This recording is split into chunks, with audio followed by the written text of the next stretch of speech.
Hello everybody, Baby Tiger here. Today I thought would be a good day to start diving into sampling some of that vinyl that I posted about in an earlier video. And today I wanted to start with the Baroque fanfares and sonatas for brass, see what we could get out of this and mess with a little bit, see if we can get some good sounds. So I've got my Logic Pro up, and I have already got a little sample that I made. I'm gonna sample this in stereo just for now. And I'm actually just gonna do this again so we can hear this part. There's two things here in this section that I want to get. So let me delete that, go back. Here we go, and drop the needle.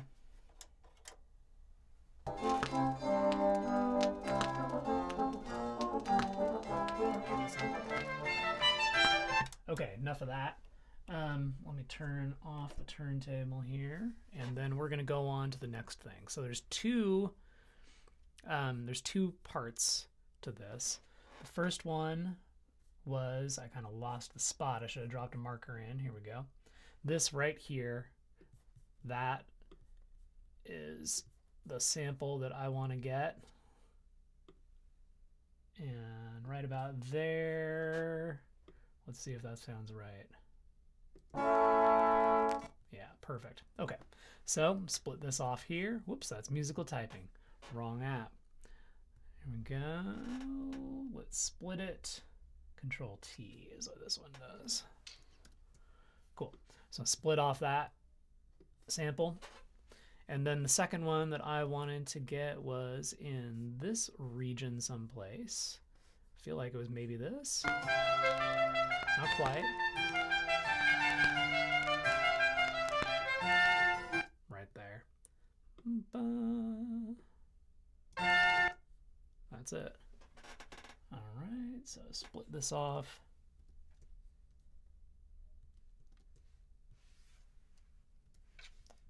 Remove all of that other stuff. And I'm just zooming in real close here to see. Yeah, I think that's good. I think that's good. And maybe to this spot right there. Let's see what happens. Yeah, okay, good. So we've got a couple of good samples right there. And then that is essentially the collection process. I did my listening to this side. I didn't listen to the whole thing, obviously, but I took a little bit of time to listen to the track. I dropped the needle in a few places to see what I might be able to find, and picked out a couple of spots where I heard some sounds that we might be able to use. So I'm going to go on to the next step, which is to export these into Pigments. Okay, just real quick, I wanted to show how you could convert a stereo sample into a mono one. And the reason that I want to convert it into a mono sample is so that I don't have this stereo situation going on. I want just one sound in the middle of the field. And so with Audacity here, which is where I probably should have recorded it in the first place, this is the high brass sample. You can hear that. And what I am going to do is you come over here and you take tracks and you choose mix stereo down to mono. It gives you this new mono sample right now that includes both sides. That's perfect. And then what I do in Audacity is I export as a wave. And what I am calling it is brass high. And now we have got two mono samples, the low one and the high one. Let me go over there. So here's the brass low, and here's the brass high, right? I think that's going to be kind of interesting. Okay, so now I've got Pigments up, and it's just on the default preset here. So I need to load in my samples. And the way you do it in Pigments, and I think later on I'm going to do it in Ableton Sampler too, so you have an idea of a variety of tools you could use. But You go into folder here. I see I already have one called 2022 Thrift Store, but I actually created another one, which I am going to, oh, I see what I was doing. I put it in Ableton actually. All right, interesting.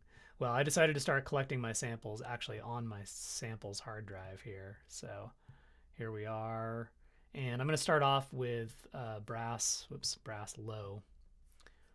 There we go. Add this in. And so now it's actually in the sampler inside Pigments. I press any key on my keyboard that I have in front of me, or this one even, I think. This one's not actually connected. But this one is.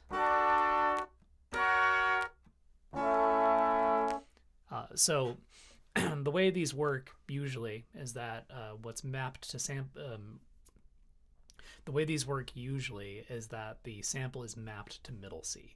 So when you press middle C, you'll hear it in the original pitch. And then it'll be pitched up or down going from there. So an octave higher and also faster. It's sped up. Or much slower all the way down there. I'm going to do the same thing with Engine 2. Engine 2, I'm going to turn it on for right now. Turn off Engine 1 because I want to put in a high sample. Here we go.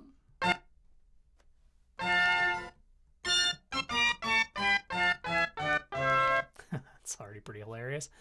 Okay, so let's see what they sound like together. Pretty discordant. All right, cool. So I'm going to turn off sample 2. I'm just going to work with sample 1 for right now. Not totally sure what I'm going to do. But there, anyway, that's the basic setup for Pigments. And I'm going to mess around with this a little bit, and then we'll fade back in with some magic. Okay, so I think the first thing that I'm going to do is actually tune the high sample to the low sample after I played with it for a little bit. And this is a very easy thing to do when you're taking samples like this, which are mostly melodic content, to make them so that they actually sound pleasant instead of, which is like, you know, knife stab, basically. Maybe you want a knife stab. That's okay. But today I don't want a knife stab. I would like something else. So here I am on Engine 2. This is the high sample. And over here in Pigments, you have these tuning controls very conveniently, because very often you do need to change the relative pitch of two different samples or two different devices.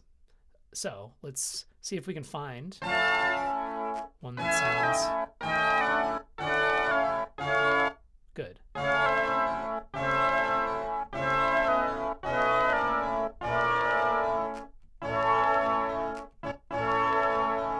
Okay, that sounds pretty close. It's a little sharp. It's a little sharp. So I'm going to turn this down. I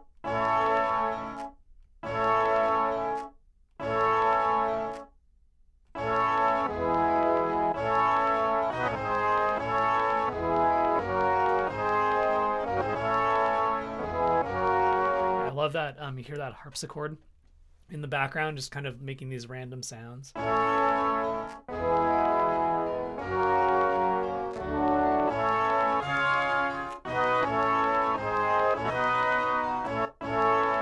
Okay, I'm gonna go with that. Here we go. Next step. Okay, next up, I'm thinking I might like to make this into sort of like a rich pad. And so I want to add some more voices to this. So down here, you see the unison section. And basically, this just adds voices. And I think what I'm going to do is I'm actually going to I'm going to stick with the classic for this bottom one. I'm only listening to the low sample right now. So you can hear, if I turn it all the way up, this kind of fatness gets into it.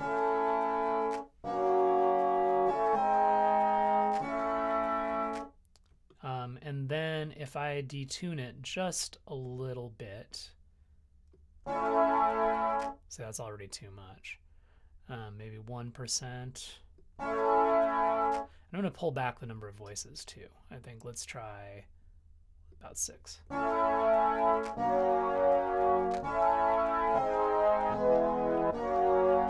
That's good. Maybe a little less than 1%.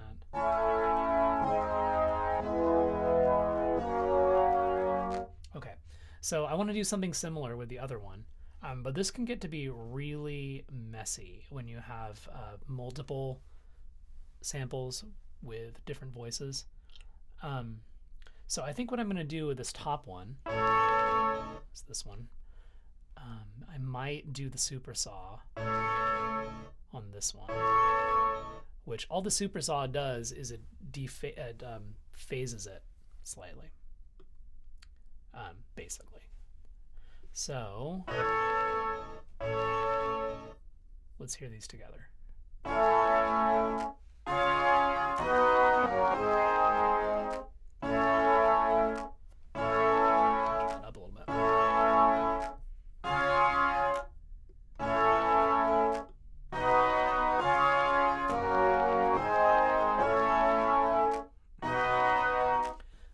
Okay, cool. And you know what I'm thinking? I'm actually going to mess around with the granular synthesis a little bit. Let me pick a point. So what granular synthesis does is it takes little pieces of the sample and then repeats that, plays that sample, freezing the rest of it. You can see this moving back and forth here. These are all those little things are the grains that it's playing. I'm gonna lower the density. And so the reason I'm thinking about doing this at the high one is it'll give it a little bit of sustain beyond the bottom one. If I had turned this off entirely, I just press the key, you'll notice it just stops. There's a sort of decay and the note stops. I want something that will sustain for a while, so granular is one way of achieving that. And I want to actually change the shape of this maybe to the 2 key. A little less dense. And let's get some backward grains in there too.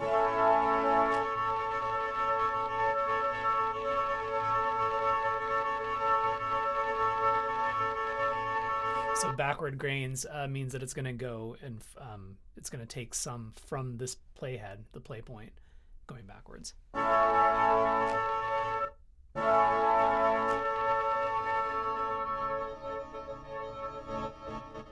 So I'm sweeping back and forth just to kind of see what's going on here. I'm going to take it from the middle there.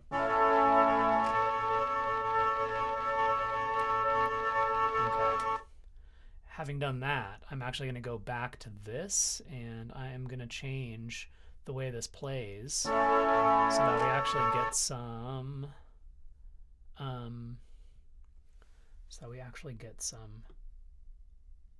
back and forth with us.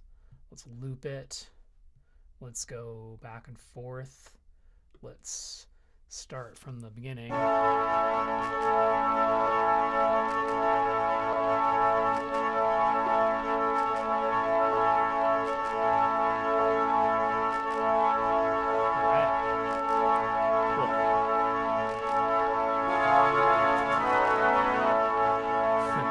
This is going to be a mono. This is going to be a mono sample, monophonic.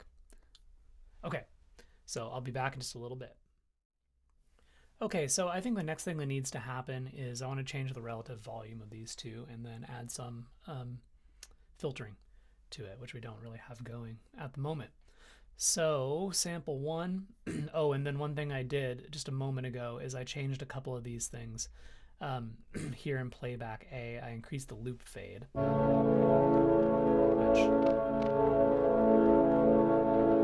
which gets rid of a little bit of that click that we were hearing on the bounce back. And I also moved the keyboard down an octave because I think this is going to be more of a bass pad kind of thing. Okay, so the thing is, I feel like this high brass is a little too prominent in the mix to start with. Anyway.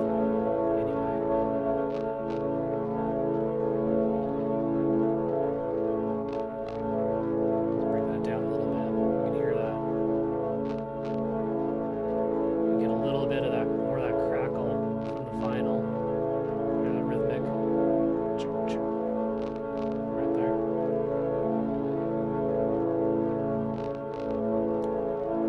Okay, so now I'm going to go on to the filter. I think I'm just going to do your regular old low pass. And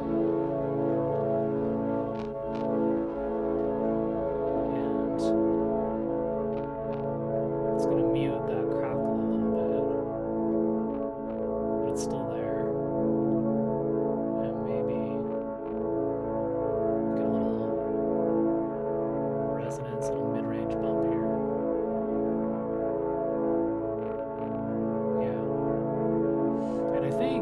I'm going to put on a second filter. Let's notch this guy. I want to notch the yeah.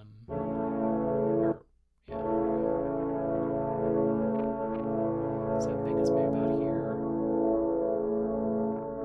Yeah, there we go. So you hear that tiny little thing in the background there? That's still the vinyl crack. Now it's almost gone completely. I actually want to keep it in there. Okay, it's just barely audible. All right, so that's filtering. So far we've taken 2 samples from the same record. Just to recap, we've taken 2 brass samples from this old record. We put each one into Pigments on a different sample engine, which means they can be played together. We tuned them together. We added multiple voices to each one to give it a fatter, more phased kind of sound. We used granular synthesis on the second one to create a little bit of motion in the sound. And then we went over to the filter section and we made it sound a little darker, a lot darker, and removed some of the, but not all, of the offensive click that was happening there, potentially offensive, by using 2 different filters. One just simply a low pass filter, a standard low pass filter, 24 dB, and a notch filter, the very extreme 36 dB that they have here. Okay, so then the next step as far as Pigments goes is I'm going to add some effects to this. And this is an area where we need to tread sort of carefully because you can completely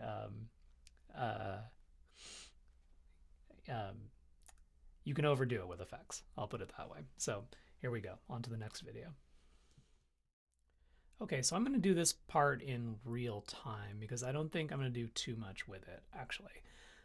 So when you get into the effects section in Pigments, it always comes preloaded with delay and reverb first. Which is pretty standard. You know, you often want a delay and or a reverb on your sound. In this case, I think I'm not going to do the delay or the reverb first, at least. So I'm just going to turn them off. And the way this works by default is that the effects are applied in order from left to right, and then bus A, bus B, and then there's an auxiliary bus also, which you can use. So I'm going to start with this first one in FXA, and what I actually want to apply to it first is some light distortion, I think. Get some...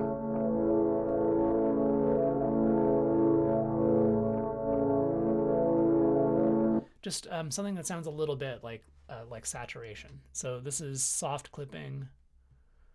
Could always try tape.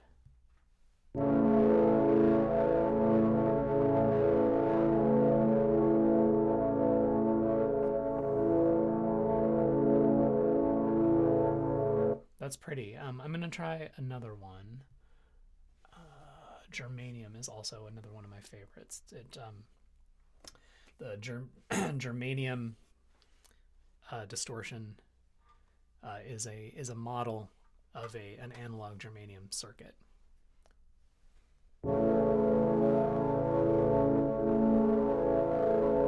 I think that's a little too much. I'm gonna actually go back to the tape.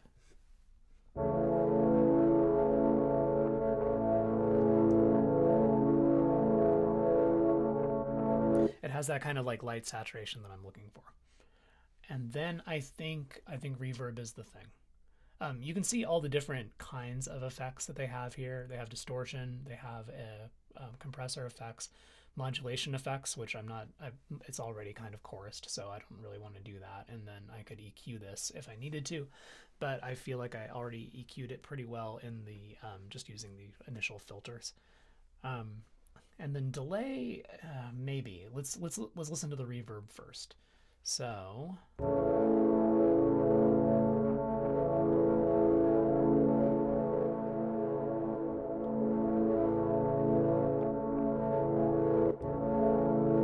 I like to go really high on the wet at first, just to see kind of what's going on there. Like that's clearly too much. Maybe it's not too much.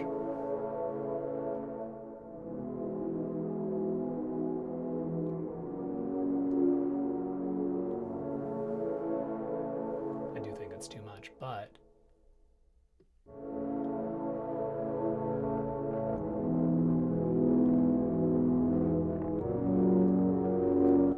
we were losing at that level. We were losing most of the character of the sound.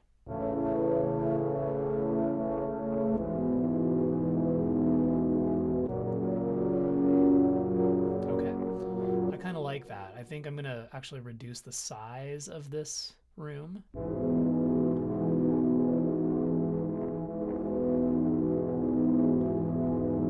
But increase the decay time.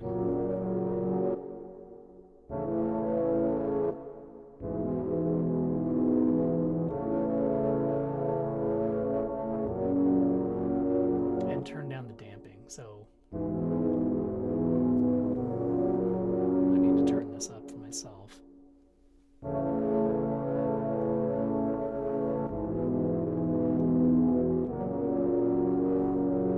Yeah.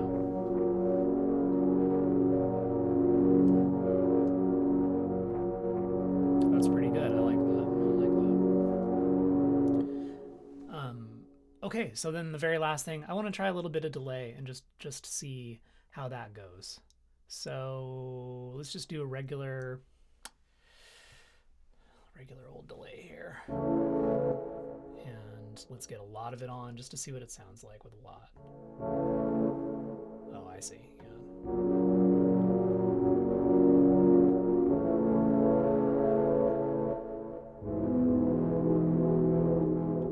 I'm going to turn this down to 20%.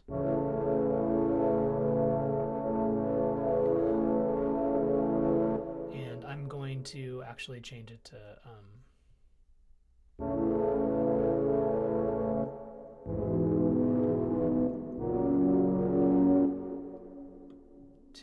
to a timed delay rather than synced up with the DAW.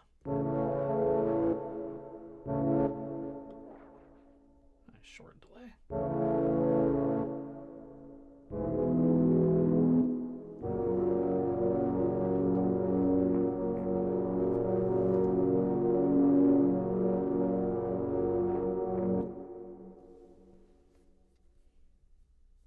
Turn it off.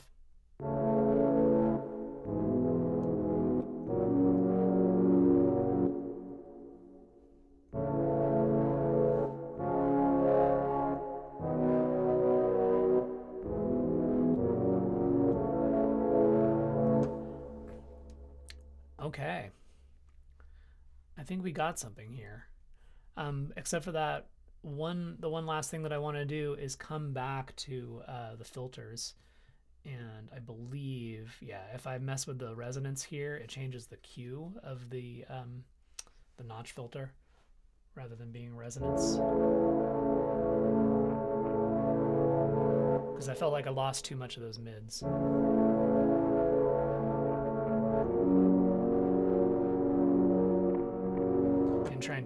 vinyl and trying to tamp down the vinyl crackle. All right, I think we have I think we've got a sound here. Okay, so one step at a time. As a recap, here were the two samples we started with from this record. The low sample and the high sample.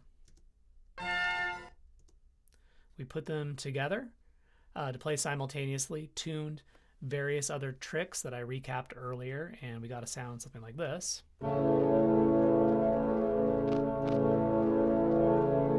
Already pretty altered. Put a couple of filters onto that. So let me play that sound one more time for a longer period.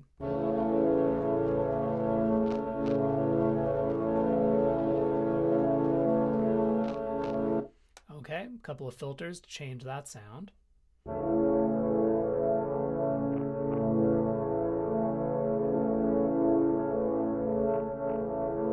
With the idea of having it be kind of a bass pad, an atmospheric pad, and then some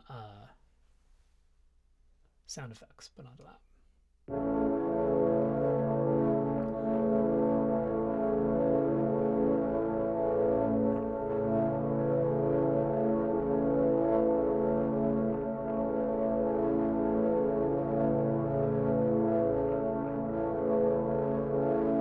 Very atmospheric. So you can hear the original sample in it. It sounds like brass in a way. It sounds perhaps like French horns if I played a bunch.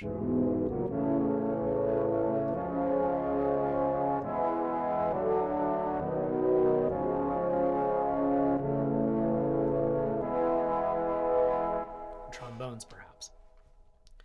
But it's a long ways from, or rather, here's the high sounds.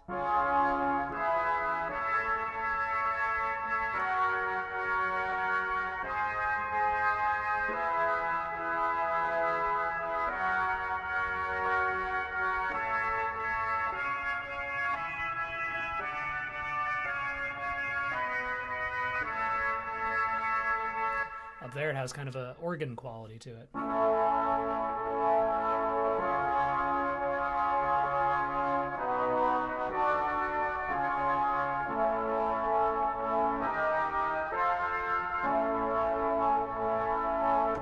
Pretty cool, pretty cool. And so that's coming from, here's middle C. Came originally from, right? You can hear it. You can hear both of them in there.